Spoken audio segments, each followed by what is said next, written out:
Donc ainsi, je cède la parole à Madame Lisette Chauvette de la MRC de Drummond pour son mot de bienvenue. Oui, merci. Bonjour, bienvenue. Bon matin à tous. Oui, mon nom est Lisanne Chauvette. Je suis gestionnaire de cours d'eau à la MRC de Drummond. Je suis accompagnée aujourd'hui de ma collègue aménagiste Audriane Jacob et bien sûr du Conseil régional de l'environnement du Centre du Québec, le CRE, qui est représenté aujourd'hui par Andréane Blais, directrice générale et son équipe. Le MRC a mandaté le CRE justement pour nous supporter dans l'élaboration du PRMHH, qui est une démarche assez complexe, assez longue, et c'est une obligation gouvernementale. Donc, on a pris la décision de mandater le CRE pour nous aider là-dedans. L'équipe du CRE travaille aussi sur les PRMHH de certaines MRC du Centre du Québec, les MRC d'Arthabasca, de Nicolet-Yamaska et de l'Érable. Donc, c'est une démarche entre les MRC qu'on a voulu conjointe. De cette façon-là, on assure une cohérence de nos plans à l'échelle régionale, puis aussi un certain équilibre dans la concertation des intervenants qui sont communs là, souvent dans nos MRC. Donc, vous allez constater avec tout ça que l'équipe du CRE fait un travail de moine, là, un travail extraordinaire, là, tant au niveau technique, au niveau de la concertation des acteurs. C'est surtout aujourd'hui essentiellement le CRE qui va présenter aujourd'hui les aspects techniques puis logistiques du travail. Donc, sans plus tarder, je vais laisser la parole à Andréane et son équipe. Merci. Merci beaucoup, Lisanne. Donc, ça me fait plaisir. Andréane Blais, directrice générale du Conseil régional de l'environnement du Centre du Québec. Donc, aujourd'hui, on vous présente les résultats du diagnostic pour la MRC de Drummond. À 11h, on va vous présenter ceux de la MRC d'Arthabasca, 13h, MRC de Nicolet-Yamaska et 15h, MRC d'Érable. Vous n'avez pas la chance d'assister à l'ensemble. Les capsules, le webinaire va être disponible par la suite enregistré sur le site de patrimoine-naturel.ca. Donc, je vais à l'instant vous laisser entendre la première capsule vidéo qui amorce. C'est dans le cadre de l'élaboration des plans régionaux des milieux humides et hydriques que les MRC sont invités à identifier les milieux naturels d'intérêt. Pour conserver les milieux naturels, la forêt, les milieux humides des vastes cours d'eau et friches, le Centre du Québec regorge de trésors naturels offrant de multiples services écologiques à la collectivité. Les haies brise-vent en milieu agricole sont des exemples par excellence. Elles offrent un environnement de qualité aux cultures. Les milieux humides et hydriques offrent de multiples services écologiques à la collectivité.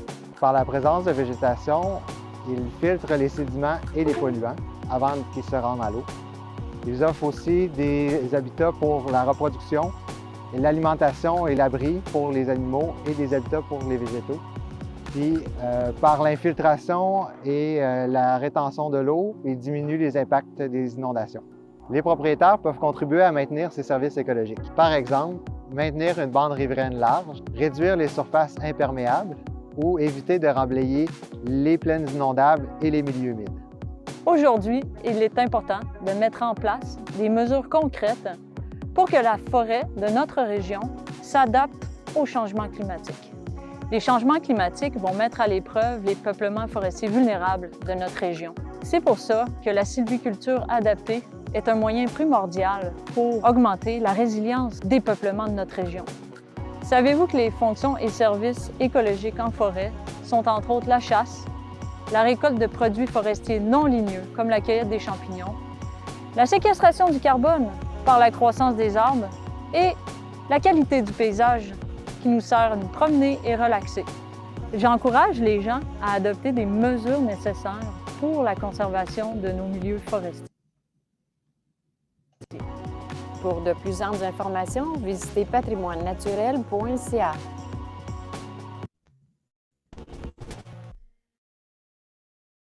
Les plans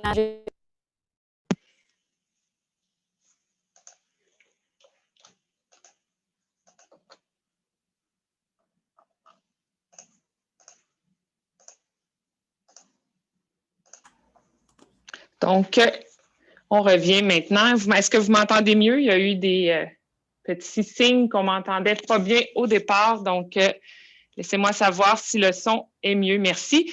Donc, j'espère que vous avez apprécié les 3 intervenants qui ont pu vous parler là, de façon vulgarisée de toutes les fonctions et services écologiques qu'apportent nos précieux milieux naturels au centre du Québec.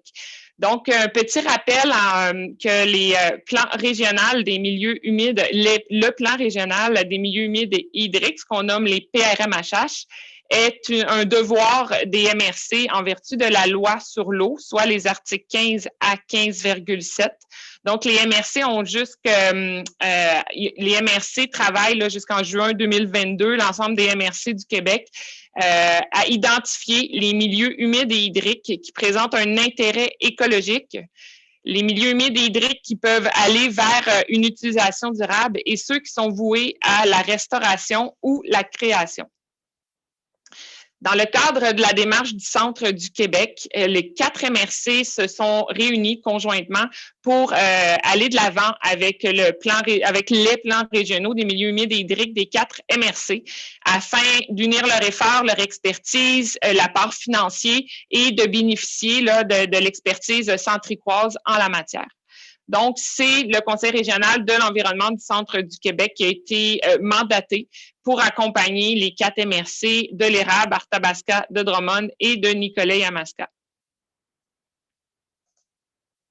Donc, on vous invite, si vous voulez avoir plus d'informations sur la démarche, donc la démarche qui a été présentée en septembre 2020, en 2019 et représentée aussi en juin 2020. Donc, les webinaires sont disponibles en ligne. Beaucoup d'informations sur le site Internet patrimoinenaturel.ca. On vous invite aussi à aller vous inscrire à l'infolettre, donc une infolettre qui est envoyée à chaque mois et parfois de façon plus rapide aussi là, pour vous informer de l'évolution de la démarche. Donc, tout d'abord, un petit rappel de la démarche. Le 15 février dernier, on vous a présenté par webinaire l'ensemble du portrait des 4 MRC. Le portrait nous a mené à venir établir ce qu'on appelle un diagnostic factuel, donc des faits qui proviennent du portrait, et de travailler sur un diagnostic écologique. Les 2 diagnostics nous emmènent à identifier les grands enjeux du territoire qui, par la suite, emmènent les MRC à identifier une vision, des cibles de conservation, des orientations, des objectifs et des actions. Donc, on vous a présenté le portrait le 15 février dernier. Aujourd'hui, on vous présente le diagnostic. Le 15 mai prochain, on va vous présenter la vision, les cibles de conservation et les grandes orientations pour terminer avec une grande consultation le 22 et 23 juin prochain. Donc, les inscriptions vont s'ouvrir prochainement. Le 22 et 23 juin, c'est vraiment une consultation. Ça ne sera pas un webinaire informatif comme on fait aujourd'hui. Donc, c'est vraiment une consultation, bien évidemment, qui va se tenir en ligne vu les conditions actuelles du COVID. On est en train d'établir là, la méthode qui va être utilisée pour cette consultation. Donc, aujourd'hui, on vous présente le diagnostic factuel, écologique et les enjeux. On tient à mentionner que la période de consultation, donc après chaque webinaire, il y a une période d'1 mois de consultation durant laquelle vous pouvez nous faire parvenir vos commentaires. Vous allez sur le site patrimoinenaturel.ca, donc je vous y amène à l'instant. Si vous ne voyez pas le site Internet, laissez-moi savoir, donc il est affiché présentement. Donc, je t'interromps, Andréane. Oui. Effectivement, on voit, on ne voyait pas le bon diapo. Parfait. Donc, ici, le site Internet. Merci beaucoup, Marc-Claude. Ça fonctionne, merci. Donc, le plan régional des milieux humides, hydriques et naturels, c'est le site Internet. Vous allez vous rendre sur ce site. Ici, vous avez toujours les endroits pour aller vous inscrire, l'infolettre, les différentes capsules vidéo. Et c'est dans les menus déroulants ici, on a le diagnostic. Donc, vous cliquez sur diagnostic et vous allez retrouver le lien vers les sondages. Pour chacune des MRC, Marc-Claude va mettre en ligne dans quelques instants le diagnostic, le gros document de 50 pages. l'enregistrement du webinaire qu'on fait aujourd'hui, le PDF de la présentation qu'on vous partage, et vous allez aller sur « Partager vos commentaires ». Bien évidemment, si vous ne pouvez pas utiliser, là, c'est limitatif pour vous de partager vos commentaires, vous pouvez aussi nous les faire parvenir par courriel ou sinon les faire parvenir à vos associations si vous êtes membre d'une association et votre association va pouvoir compiler l'ensemble des commentaires. Donc, on rentre là, dans cette période d'1 mois pour présenter vos commentaires. Donc, à l'instant, on amorce le diagnostic factuel. Donc, il y a des enjeux qui ont été identifiés suite au diagnostic. On vous les présente dès le départ. Ça va aller mieux là, pour suivre l'ensemble des résultats. Donc, il y a le premier enjeu, résilience des communautés et des écosystèmes au changement climatique. L'enjeu 2, quantité et qualité de l'eau. L'enjeu 3, quantité et qualité des milieux naturels. Enjeu 4, gouvernance municipale en conservation des milieux naturels. Enjeu 5, application des saines pratiques de développement et d'aménagement du territoire. Et l'enjeu 6, éducation face à la conservation des milieux naturels et acquisition de connaissances. Prenez note que les enjeux vont changer d'une MRC à l'autre selon les réalités, là, évidemment, plus régionales de chacune des MRC. Donc, on commence maintenant avec la résilience des communautés et des écosystèmes au changement climatique. Pourquoi la MRC a identifié ce premier enjeu? Notamment au niveau des forces. Donc, le diagnostic est toujours présenté en 4 grandes catégories, soit les forces, les faiblesses, les opportunités et les menaces. Donc, au niveau des forces, il y a déjà des règlements qui existent, notamment à Drummondville, sur le rejet dans les réseaux d'égouts. Donc, notamment, la ville de Drummondville a dans le fond, limité le branchement des gouttières, a interdit le branchement des gouttières résidentielles vers les systèmes d'égouts, les systèmes là, les systèmes gris là, de la ville. Donc, les gouttières doivent se déverser sur les terrains. Ça vient soutenir un apport considérable en eau dans les cours d'eau qui, jumelé au changement climatique, peut venir vraiment apporter des problématiques notables au niveau de la quantité d'eau. Donc, ça, c'est quand même une force pour s'adapter au changement climatique. Il y a aussi la réalisation qui est en cours du plan d'adaptation au changement climatique de la ville de Drummondville. Malheureusement, excepté la ville de Drummondville, il n'y a aucune autre planification en adaptation au changement climatique dans les municipalités, puis il y a peu d'expertises qui permettent à celles-ci, à ces municipalités, d'agir face au changement climatique. Je tiens à mentionner que tout ce qui concerne les forces et les faiblesses s'applique uniquement aux instances municipales parce que les forces et les faiblesses, c'est ce que la MRC a un contrôle. Donc, un contrôle ou une compétence ou un pouvoir d'action. Pour les opportunités et les menaces, c'est tout ce qui concerne l'extérieur de la municipalité. Donc, il y a plusieurs actions actuellement de mitigation et d'adaptation en lien avec les changements climatiques par les organismes externes, que ce soit le Conseil régional, l'UPA, les OBV, les organismes de bassin versant. Donc, il y a beaucoup d'actions actuellement de mitigation, ça veut dire la réduction des gaz à effet de serre, et l'adaptation au niveau des changements climatiques. Au niveau des menaces, bien évidemment, il y a de nombreux impacts reliés à l'aléa des changements climatiques. On vous avait présenté ça dans le cadre du portrait. Urana, c'est le grand consortium aussi mondial au niveau des changements climatiques, prévoit des augmentations de température, la diminution des fois extrêmes, une diminution des précipitations, mais des pluies de façon plus intense. Mais moins fréquentes. Ce qui va avoir aussi des impacts notamment sur la sériculture, l'agriculture, le tourisme, sur plusieurs espèces exotiques envahissantes qui vont venir avoir un impact sur la santé, notamment la tique, la maladie de Lyme, de nombreux îlots de chaleur qui vont augmenter l'hospitalisation des personnes sensibles. De nombreuses crues printanières, des inondations, des surcharges des réseaux d'égouts, ce que je vous parlais tantôt avec le débranchement des gouttières, les risques de glissement de terrain qui vont augmenter, les étiages qui vont être plus fréquents et de nombreux aléas aussi reliés à la vulnérabilité là, des milieux naturels. Donc, c'est pas pour rien que ça représente une grande menace là, dans le cadre du projet. Donc, l'enjeu 2 au niveau de la quantité et la qualité de l'eau. Donc, les forces qui ont été identifiées, c'est qu'il y a plusieurs compétences, expertises à la MRC en matière de gestion de l'eau, notamment Mme Lisanne Chauvette qui a introduit ce webinaire est la responsable à la MRC en matière de gestion de l'eau. Il y a le règlement sur le libre écoulement des eaux. Il y a le caractère transversal aussi de l'enjeu de l'eau qui va vraiment influencer l'ensemble des milieux naturels. Il y a le programme de mise en conformité des bandes riveraines qui est réalisé par la Ville de Drummondville. Il y a aussi la charte du bassin versant de la rivière Saint-Germain qui a été ratifiée par plusieurs municipalités du territoire. Si je ne me trompe pas, je pense que c'est l'ensemble des municipalités couvertes dans le bassin de la Saint-Germain. Au niveau des faiblesses, mais il y a une application non uniforme du respect des bandes riveraines. Donc, au niveau municipal, l'application de la politique de protection des rives est vraiment faiblement appliquée. Donc, il y a un non-respect des bandes riveraines à plusieurs endroits.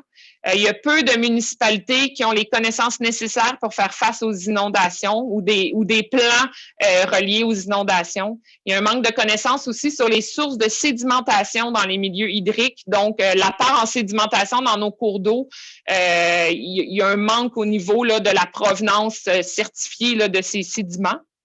Il y a aussi un manque de connaissances sur la délimitation des zones inondables.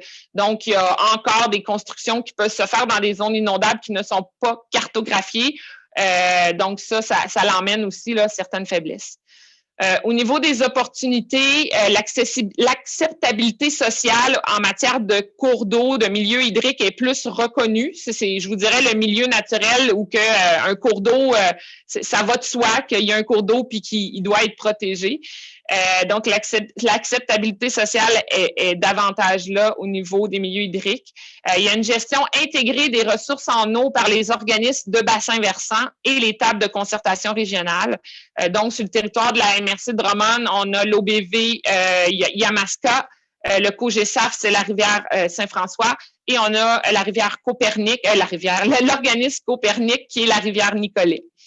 Et il y a plusieurs projets d'envergure en matière de gestion de l'eau par les organismes. Je peux mentionner notamment l'UPA qui réalise présentement ce qu'on appelle le chantier 4 du projet phare. Donc, un accompagnement des producteurs agricoles dans de meilleures pratiques en agro-environnement reliées à la gestion de l'eau. Et au niveau des menaces, il y en a quand même plusieurs. Les milieux hydriques sont sous pression. Ça, je vais vous en parler dans quelques instants.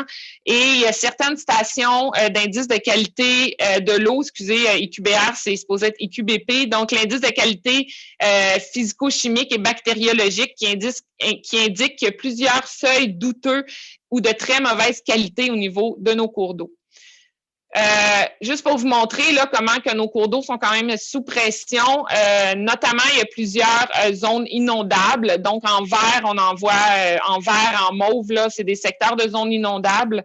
On a aussi plusieurs embâcles dans les rivières qui emmènent des pressions au niveau de l'érosion, du décrochage des berges. En milieu forestier, on remarque qu'il y a plusieurs traverses à gué, des ornières et du drainage qui viennent perturber les milieux hydriques. En milieu agricole, il y a le drainage agricole, le ruissellement de surface ainsi que la pollution diffuse qui viennent perturber nos milieux hydriques. En milieu urbain, la problématique est majeure au niveau du taux d'imperméabilisation des surfaces, donc l'eau de ruissellement qui apporte énormément, une quantité d'eau quand même considérable dans nos cours d'eau. On a aussi nos zones inondables qui sont fortement occupées par le secteur agricole, soit à 26 %. Mais heureusement, il y a quand même une forte proportion, soit 29 % et 18 % qui sont occupés par des milieux naturels. Le milieu anthropique occupe 8 % de ces zones inondables.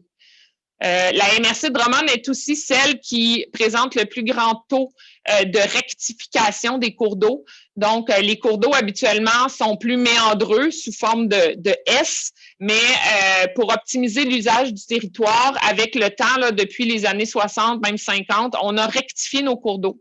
Donc, on les a placés plus droits. Ici, on voit sur la carte en mauve, ça représente 78 % des cours d'eau par photo-interprétation qui ont été notés comme rectifiés. Tantôt, je vous parlais de l'IQ-BP, donc l'indice physico-chimique bactériologique. Ici, on remarque là, certains points d'échantillonnage dans la rivière Saint-Germain et aussi Saint-François qui dénotent des qualités d'eau douteuses, notamment le point jaune là, à l'embouchure de la rivière Saint-Germain. La MRC réalise aussi plusieurs entretiens de cours d'eau. Quand la MRC entretient un cours d'eau, c'est qu'il y a eu une accumulation de sédiments. Donc, ça démontre aussi cette problématique d'apport sédimentaire dans nos cours d'eau. Finalement, l'ensemble de ces menaces-là s'accumulent et il y a certains bassins qui sont surchargés, qui ont des problématiques qu'on remarque, notamment dans la MRC de Drummond. Il y a la rivière aux Vaches qui présente plusieurs problématiques au niveau des matières en suspension, l'érosion des berges, les bandes riveraines qui sont absentes, espèces exotiques envahissantes, le roseau commun. Je vous les répéterai pas tous, on vous les avait déjà présentés dans le portrait, mais ça vous démontre là, plusieurs problématiques dans certains bassins versants qui sont plus prioritaires au niveau de la quantité et de la qualité des eaux. Au niveau de l'enjeu 3, donc quantité et qualité des milieux naturels, au niveau de nos forces, il y a plusieurs initiatives municipales. Donc, il y a plusieurs municipalités qui ont des parcs naturels ou qui sont en voie d'en créer, donc qui donnent accès à des milieux naturels. On peut penser notamment à la réserve naturelle du Boisé de la Marconi. Le grand parc aussi de la forêt de Drummond qui permet un grand îlot de fraîcheur aux citoyens où que les citoyens peuvent aller marcher, avoir accès aux milieux naturels. Il y a aussi le règlement régional sur le contrôle du déboisement qui limite à l'extérieur des périmètres d'urbanisation le déboisement. Il y a aussi une disposition qui vient encadrer là, la protection des milieux, la conservation des milieux humides régionaux. Au niveau des faiblesses, il y a un manque de connaissances au niveau municipal là, en lien avec la conservation des milieux naturels.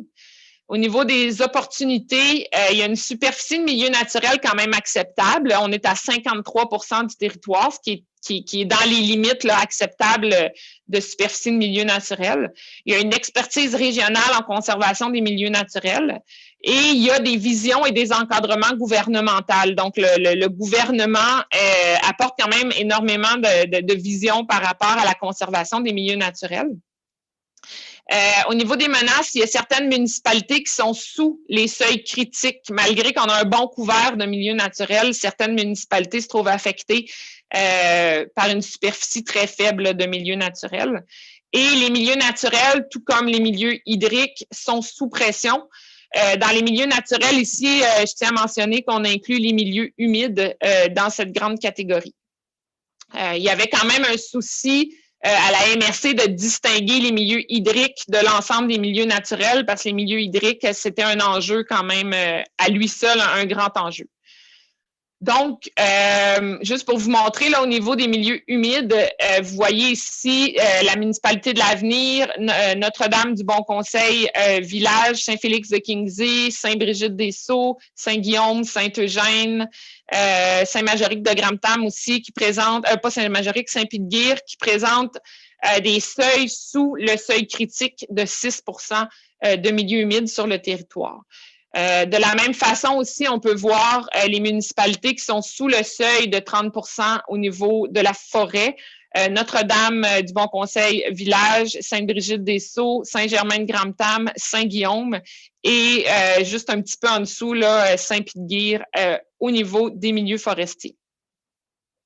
Les perturbations notées, comme on vous avait présenté dans le portrait, il y a le réseau de transport qui vient fragmenter les milieux humides. Ici, c'est les perturbations des milieux humides. Il y a les chemins, ornières et drainages forestiers. Il y a les sablières qui empiètrent dans plusieurs milieux humides.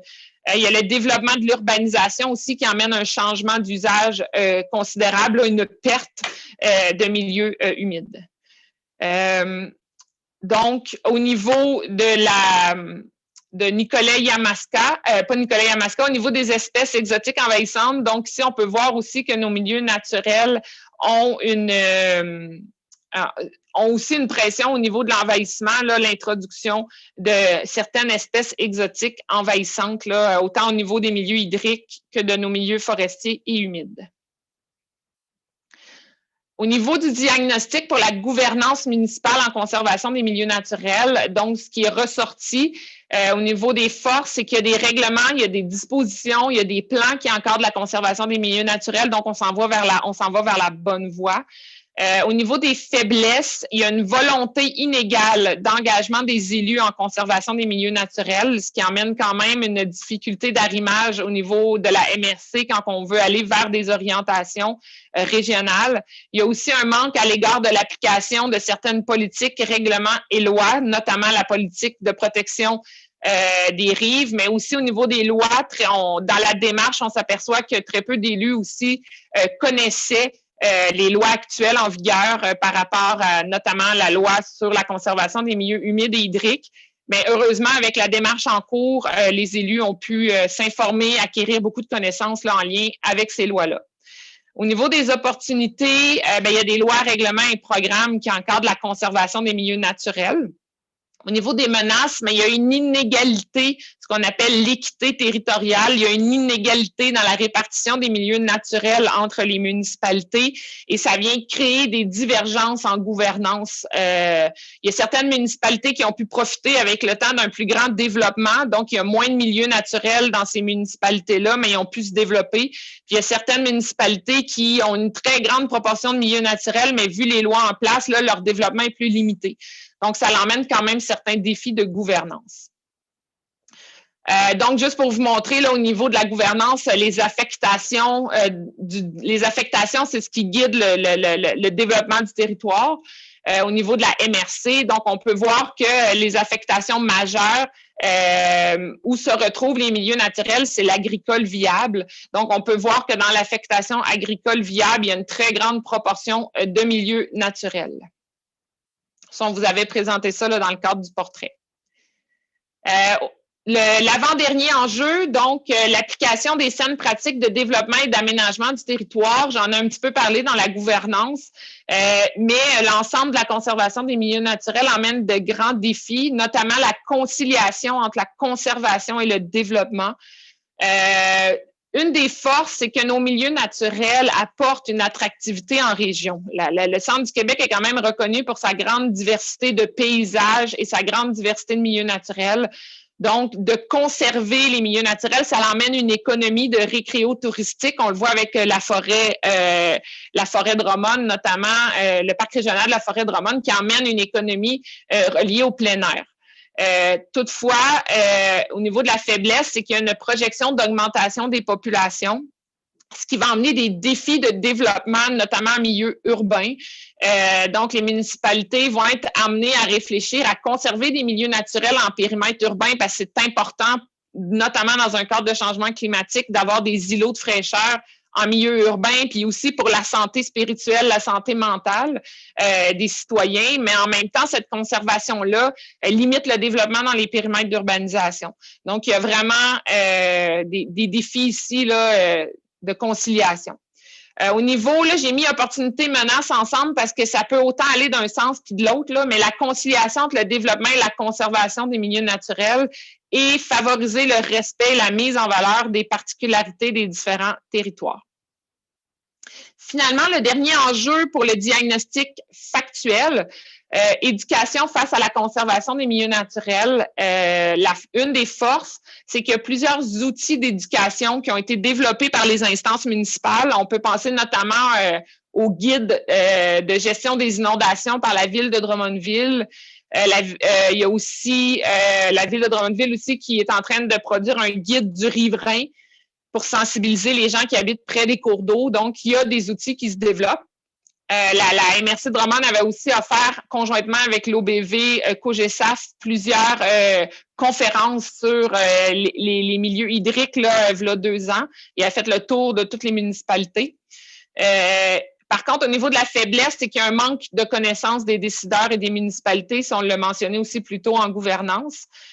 Au niveau de l'opportunité, mais qu'il y a une opportunité de communication et d'accompagnement des propriétaires par plusieurs organismes. Donc, on peut penser à tous les regroupements forestiers, l'Agence forestière, les OBV, le CRE, l'UPA. Donc, il y a beaucoup d'organismes qui présentement accompagnent les propriétaires. Donc, ça, c'est une grande opportunité de transfert de connaissances.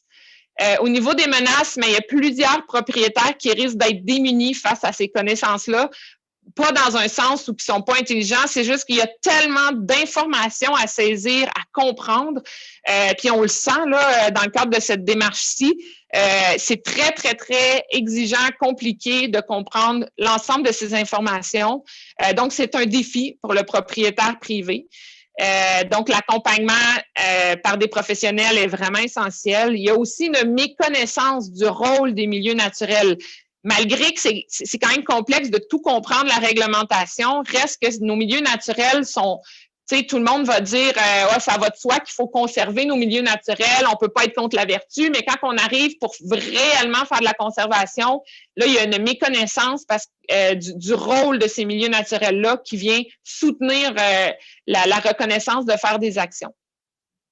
Et grand chantier aussi, il y a un manque de données sur certains éléments, notamment la répartition des espèces exotiques envahissantes, la délimitation des zones inondables aussi, telles que j'ai mentionné, faire des recherches sur les raisons de la sédimentation dans les cours d'eau, dans certains cours d'eau. Donc, il y a un manque de données là, sur certains éléments. Donc, ça fait le tour là, du diagnostic factuel, ce qu'on a pu retenir des éléments du portrait, mais aussi de l'ensemble des consultations qui se sont tenues avec les élus et avec les comités là, du PRMHH. Parfait. Donc, au niveau du diagnostic écologique, tout d'abord, on peut se demander pourquoi on veut conserver des milieux naturels. On pourrait éliminer tous nos milieux naturels et remplacer ces milieux naturels-là par des infrastructures anthropiques qui vont finalement nous rendre des services. Mais il a été démontré, les Nations Unies ont réalisé en 2005 un grand chantier sur l'évaluation millénaire des écosystèmes. Et ce grand chantier qui réunissait là, plus de 200 scientifiques ont démontré à quel point nos milieux naturels sont essentiels à l'humain. Donc, ici, vous voyez là, la panoplie de services écosystémiques, de services écologiques que fournissent nos milieux naturels. Évidemment, c'est comme une tour de Jenga, là, le fameux jeu avec les blocs de bois. Lorsqu'on enlève des blocs de bois de ce jeu, la tour elle commence à branler. Donc, les services écologiques viennent démontrer que plus qu'on détruit de milieux naturels, plus qu'on affecte la tour. Donc, plus qu'on affecte tout ce que nos milieux naturels procurent à l'humain. Donc, ici, on peut voir, là, ils sont catégorisés en 4 catégories, soit des services écologiques culturels, d'approvisionnement, de régulation et de soutien. Donc, je vous en démontre quelques-uns ici. Quelques exemples, évidemment, dans une diapositive, je n'ai pas pu faire rentrer l'ensemble des exemples. Là, nos milieux naturels sont tellement précieux dans plusieurs services. Donc, au niveau du service de soutien, les milieux naturels viennent abriter une flore. Et ici, on voit la polémoine de Van Brunt, faire hommage à Madame Bourgeois qui est présente aujourd'hui, la mairesse de Saint-Lucien, qui adore là, cette petite plante merveilleuse qui est aussi une espèce menacée. Donc, les milieux naturels viennent soutenir plusieurs espèces aussi, des amphibiens et des reptiles. Ici, on voit la tortue des bois qui est une espèce vulnérable sur notre territoire, l'esturgeon jaune qui est l'espèce emblématique de la communauté d'Odanak et aussi le lynx du Canada là, qui est un grand domaine vital là, au niveau là, de l'Estrie du centre du Québec puis qui peut monter. Donc, là, les milieux naturels soutiennent une flore et une faune très diversifiée. Au niveau culturel, on a aussi, on l'a vu hein, pendant la période du COVID, nos milieux naturels se sont fait envahir par l'humain pour aller rechercher un état mental. Donc, les milieux naturels procurent à l'humain un équilibre au niveau de la santé physique puis de la santé psychologique. Ça l'emmène aussi une attractivité à notre région, des grands paysages qui viennent aussi là, enrichir. Ici, c'est une photo de la MRC de l'érable avec le grand lac William. notamment aussi pour toute notre éducation pour nos enfants relatifs au milieu naturel. Au niveau de la régulation, on a aussi, ici, vous pouvez voir comment l'absence de bandes riveraines, l'absence de milieu naturel peut engendrer certaines problématiques, notamment l'érosion des berges. Donc, nos milieux naturels sont essentiels là, pour maintenir là, une bonne stabilité des berges. Aussi, retenir l'eau. Hein. Ici, on voit là, comment les inondations sont de plus en plus fréquentes. Oui, à cause d'un apport plus considérable en lien avec les changements climatiques, mais aussi par la perte de nombreux milieux naturels qui retiennent l'eau. Notamment aussi tous les îlots de fraîcheur en milieu urbain qui viennent enrichir, là, diminuer les températures en milieu urbain, fournir des habitats de biodiversité, fournir encore là des services culturels là, en milieu urbain. C'est juste quelques exemples, là, il y a encore beaucoup plus de services écologiques de régulation. Au niveau de l'approvisionnement, on peut penser notamment à la pêche, à la chasse, à l'exploitation de nos ressources naturelles, à la filtration de nos eaux, l'eau potable. Je parlais avec une mairesse de la MRC de Nicolet-Yamaska qui m'expliquait comment il y a plusieurs puits qui sont contaminés. Donc, c'est sûr que la présence de milieux naturels, ça vient aussi offrir une eau potable aux citoyens. Et aussi tout ce qui est ressources naturelles qui vient soutenir la recherche de médicaments. Ici, on voit le thé du Labrador là, qui est de plus en plus étudié pour ses vertus thérapeutiques au niveau du contrôle psychologique de la dépression. Donc, il y a beaucoup là, de services écologiques que rendent nos milieux naturels. Il y a aussi des évaluations économiques qui ont été faites en lien à comment ça nous coûterait si on détruirait tout puis qu'on voudrait remplacer par des infrastructures anthropiques. Donc, les évaluations qui ont été faites, c'est que pour un milieu humide vient remplacer des investissements de 11 200 $ par hectare par an. Donc, c'est ce qu'un milieu humide procure en termes économiques là, à la société. Au niveau des forêts, c'est 4 800 $ d'hectares par an. Au niveau des friches, c'est 2 700 $. Les cours d'eau, 1 400 $. Des petits boisés isolés, 1 500 $. Et tous les îlots de verdure urbaine, là, ça procure des services économique là, de 800 $ par hectare par an. Donc, ça se chiffre au-dessus des millions, des milliards de dollars, là, ce que nos services, ce que nos milieux naturels rendent à la collectivité. Ça coûterait énormément cher de remplacer l'ensemble de ces services-là. Et ça a été démontré aussi que ça coûte beaucoup moins cher de les conserver que de n'en recréer des nouveaux. Donc, tout ça pour vous expliquer là, à quel point les services écologiques que rendent les milieux naturels sont essentiels. Donc, dans le cadre du diagnostic écologique, on est venu quantifier les services écologiques que rendent nos milieux naturels dans la MRC de Drummond. Pour faire cette quantification-là, bien entendu, on a fait un lien avec les enjeux qu'on vous a présentés tantôt, les enjeux identifiés. On est venu aussi voir quelles données qui sont disponibles pour évaluer les services écologiques. Parce que c'est sûr qu'on aimerait tous les évaluer, mais on n'a pas les données pour l'ensemble de ces services. Et quelle méthode on peut utiliser, quelle méthode est approuvée. Donc, selon ces trois conditions-là, on est venu identifier 4 grandes catégories de services écologiques totalisant 16 indicateurs, soit la régulation du climat, le support à la biodiversité, la régulation, filtration et recharge en eau et la valeur sociale des milieux naturels. Donc, aujourd'hui, on vous présente les 3 premiers. On a évalué ces 4 catégories-là selon 2 échelles d'analyse, soit l'entité naturelle, donc le milieu humide, la forêt, la friche, le cours d'eau, et l'entité du bassin versant, ce qu'on appelle l'unité hydrologique. Donc, c'est les 2 unités dans lesquelles on a évalué les services écologiques. Donc, je vous présente en premier comme j'ai mentionné, là, les différents résultats. L'ensemble des cartes sont disponibles sur le site Patrimoine naturel, donc au même titre que l'Atlas cartographique. L'ensemble des cartes vont être mis en ligne en format zip sur le site Internet, donc vous allez pouvoir aller les consulter.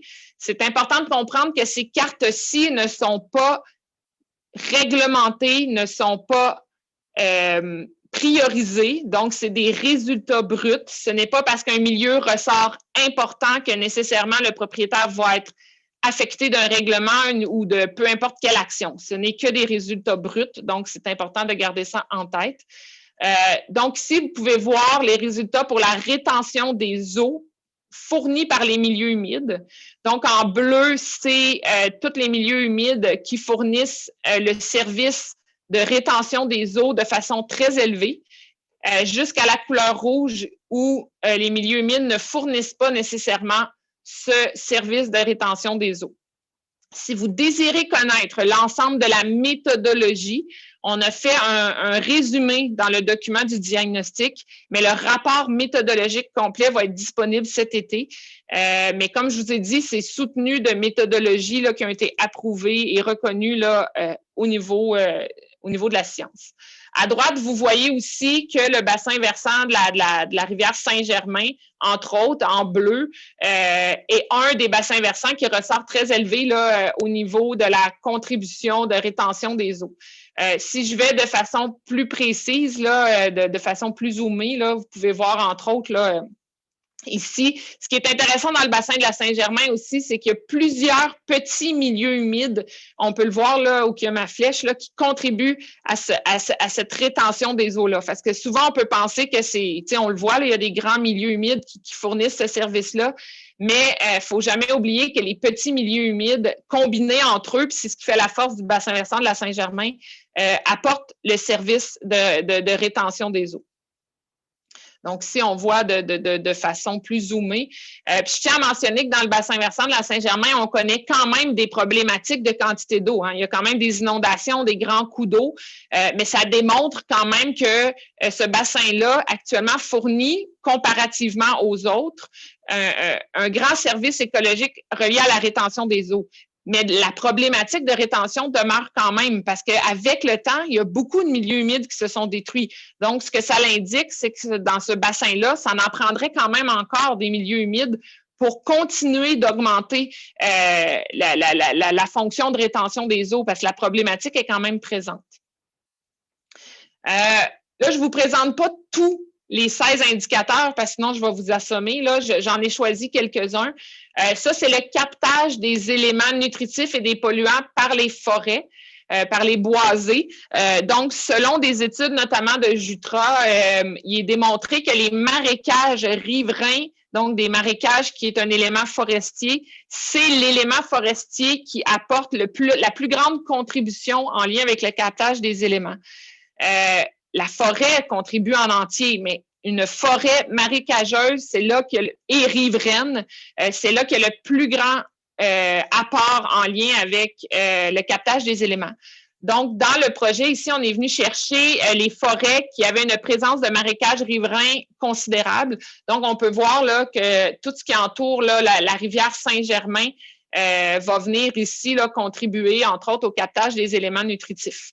Ce qui est en rouge, c'est des forêts qui ne possédaient pas de marécage riverain, donc qui ne contribuaient pas nécessairement au captage des éléments nutritifs de façon notable. Donc ici, là, on est venu chercher ces éléments-là.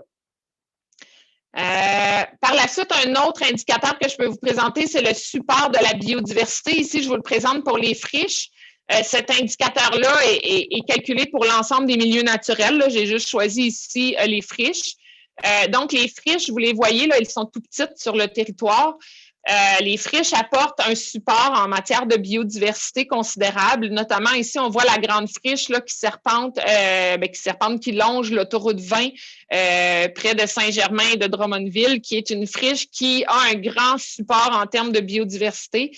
Puis, on peut voir aussi que dans la MRC, le bassin versant, l'unité hydrologique qui contribue le plus, c'est la B47, là, celle qui est dans le bassin versant de la rivière Nicolet. Donc, je pense que c'est associé notamment au bassin versant de la rivière Saint-Zéphérin. Un autre indicateur, c'est le dernier que je vous présente en termes de stabilisation des rives. Donc, les milieux hydriques, les cours d'eau, on a évalué un indice qu'on appelle l'indice de naturalité, de la qualité du milieu riverain. Donc, on est venu voir comment les rives du cours d'eau sont naturalisées, sont naturelles, donc la qualité de ce milieu-là. C'est sûr que c'est des tronçons, c'est tous des petits tronçons d'environ 100 mètres. Donc, vous voyez, là, on peut quand même voir en bleu l'ensemble des petits tronçons qui ont une bonne évaluation. Mais en somme, c'est pas surprenant non plus, là, vu le manque là aussi, dans le fond, le manque de bande riveraine à certains endroits. Je tiens à préciser qu'ici, c'est pas un indice de bande riveraine, c'est vraiment un indice de la qualité du milieu riverain. Donc, on peut voir là ici l'ensemble des résultats, ce qui nous indique en bleu. C'est quand même intéressant parce que c'est quand même un indice qui se mesure sur 20 mètres de part et d'autre du cours d'eau. Donc, on s'aperçoit qu'il y a quand même des rives, notamment, c'est beaucoup des rives où il y a des forêts, mais il y a beaucoup de rives de cours d'eau qui présentent quand même une bonne qualité là, du milieu riverain. Dans le diagnostic, là, vous allez avoir les statistiques là, de l'ensemble de ces résultats-là. Donc, le dernier résultat que j'aimerais vous présenter, on a fait aussi une analyse qui compile l'ensemble de ces résultats-là. Donc, on s'est posé la question, tout service écologique confondu, quel milieu, quelle unité, quelle entité naturelle, quelle unité hydrologique contribue au maximum à l'ensemble des services. Donc, ici, vous avez la carte, je vous la présente en plus gros. Donc, en jaune, c'est les unités hydrologiques qui contribuent le plus aux services écologiques, donc qui apportent une contribution en matière de maintien des services écologiques. En gris, c'est des unités qui contribuent de façon plus faible à ces services écologiques. Et on vous a aussi mis les entités naturelles qui ressortent comme étant vraiment des hotspots en matière de contribution de fonctions et de services écologiques. Vous avez, entre autres, en brun, là, c'est les milieux humides.